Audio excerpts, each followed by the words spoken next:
Hello friend, स्वागत है आपका हमारे यूट्यूब चैनल कुमार सॉफ्टवेयर पे। ये मेरा CSS3 से रिलेटेड 14 ट्यूटोरियल्स है। इस ट्यूटोरियल्स में हम लोग बॉक्स साइजिंग पढ़ने वाले हैं। तो आइए देखते हैं कि बॉक्स साइजिंग का यूज़ क्या है और इससे आपको क्या-क्या बेनिफिट मिलने वाला है। तो इसके लिए मैं प्रैक्टिकली आपको डायरेक्ट बताता हूँ और उसी टाइम में आपको इसका मीनिंग भी बता दूंगा। आप उसी टाइम में इसका मीनिंग लिख लेना। तो चलिए मैं प्रैक्टिकली स्टार्ट करता हूँ। पिछले ट्यूटोरियल्स में ये जो मैंने आपको प्रैक्टिकली बताया था, उसके लिए ये था। अब इसको मैं बैक करता हूँ जिसमें मैं आपको जो विड्थ हाइट का बताया था वो मैं टेक्स्ट बताता हूँ, ठीक है? ये सिंपल सा। ये मेरा पिछले ट्यूटोरियल्स का लेक्चर था, इसको मैं बैक करके इतना, ठीक है? तो सबसे पहले यहाँ पर समझाने का कोशिश मैं करूँगा। मतलब बॉक्स साइजिंग से पहले आपको ये समझना होगा कि मान के चलो कि यहाँ पर मैंने इसका विड्थ 700 दिया, 700 पिक्सल दिया, ठीक है? और इसमें अगर मैं बॉर्डर 4 पिक्सल का ऐड करता हूँ, अगर मैंने इसका बॉर्डर 4 पिक्सल का ऐड कर दिया, तो इसका जो विड्थ होगा, ये आपका इसका एक्चुअल विड्थ 700 नहीं होगा।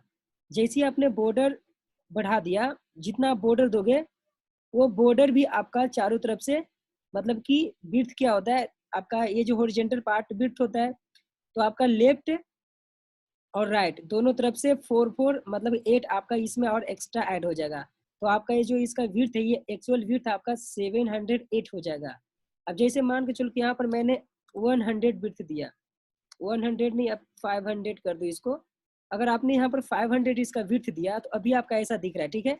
लेकिन ये आपका एक्चुअल 500 विड्थ नहीं है, ये आपका आपने जो यहाँ पर बॉर्डर दिया है ना, वो भी ऐड हो चुका है। जैसे देखो अभी मैंने यहाँ से बॉर्डर हटा दिया, अब देखो इसका विड्थ ऐसा है, ठीक है?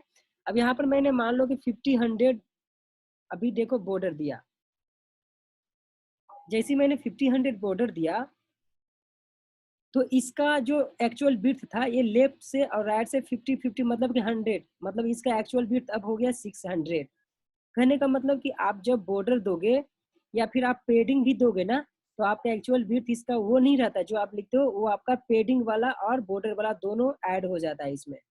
अब जैसे मान के चलो कि मैंने यहाँ पर पेडिंग दे देता हूँ। पेडिंग में मैंने आपको 40 पिक्सल दिया, ठीक है?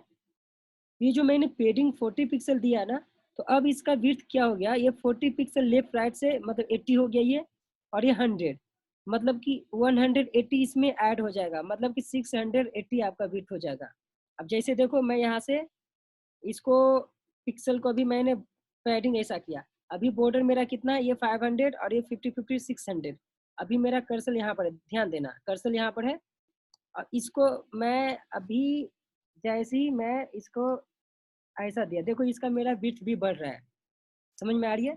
मेरा कहने का मतलब क्या है कि आप जब विड्थ जो दोगे, जितना आप जो विड्थ देते हो, और अगर आपने बॉर्डर इसमें लिखा और पेडिंग आपने यूज किया, तो इसका भी आपका विड्थ में ऐड हो जाता है। आपका ये एक्चुअल 500 विड्थ नहीं होता है, आपका बॉर्डर भी इसमें ऐड हो जाता है और पेडिंग भी इसका ऐड हो जाता है। तो इस प्रॉब्लम से मुझे अगर बचना है तो हम लोग यूज करते हैं बॉक्स साइजिंग। तो बॉक्स साइजिंग में क्या होता है कि आपका जो विड्थ रहेगा एक्चुअल वही विड्थ होगा। आप कितना भी बॉर्डर और पेडिंग दे दो, आपका विड्थ उतना का उतना ही रहेगा। तो चलो इसके लिए मैं यहाँ पर लगा देता हूँ बॉक्स साइजिंग। बॉक्स साइजिंग लिखना होता है यहाँ पे आपको।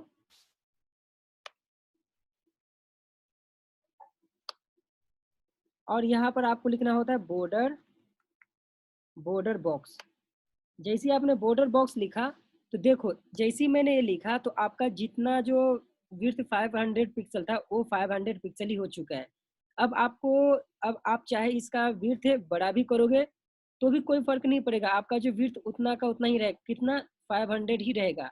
अगर मान लो कि मैंने इसका पेडिंग 50 कर दिया, तो देखो मेरा विड्थ, ये जो विड्थ है, एक मिनट, यहाँ पर मैंने ये जो टेक्स्ट का अंदर का पार्ट चला गया था, इसका मैं 50 करता हूँ, तो देखो मेरा विड्थ जो है, ये विड्थ ये इधर इतना ही रहेगा, 500 ही रहेगा आपका। पैडिंग पैडिंग का मतलब क्या है, जो अंदर का टेक्स्ट है वो बड़ा होगा, लेकिन विड्थ आपका उतना ही रहेगा। अब जैसे मान के चलो कि इसका मैंने बॉर्डर 70 किया, अब बॉर्डर भी मैंने 70 किया, तो ध्यान देना विड्थ आपका यहाँ से यहीं तक है, आपका हाइट बढ़ रहा है लेकिन विड्थ आपका इतना ही रहेगा। क्लियर है? तो ये था बॉक्स बॉक्स साइजिंग का यूज। बॉक्स साइजिंग का यूज क्या होता है कि आप जितना विड्थ देते हो आपका एक्चुअल उतना ही विड्थ रहेगा। आप बॉर्डर और पैडिंग बढ़ाओगे तो भी आपका कोई फर्क नहीं पड़ने वाला है, आपका हाइट बढ़ेगा लेकिन विड्थ आपका उतना ही रहेगा। अब जैसे मान के चलो कि यहाँ पर इसका पेडिंग मैंने 10 किया, अब 10 पेडिंग किया तो पेडिंग अंदर का 10 हो रहा है लेकिन मेरा विड्थ तो उतना का उतना ही है। समझ में आ रही है? ये था आपका बॉक्स साइजिंग। आई होप कि आपको समझ में आ चुका होगा कि बॉक्स साइजिंग का यूज क्या है।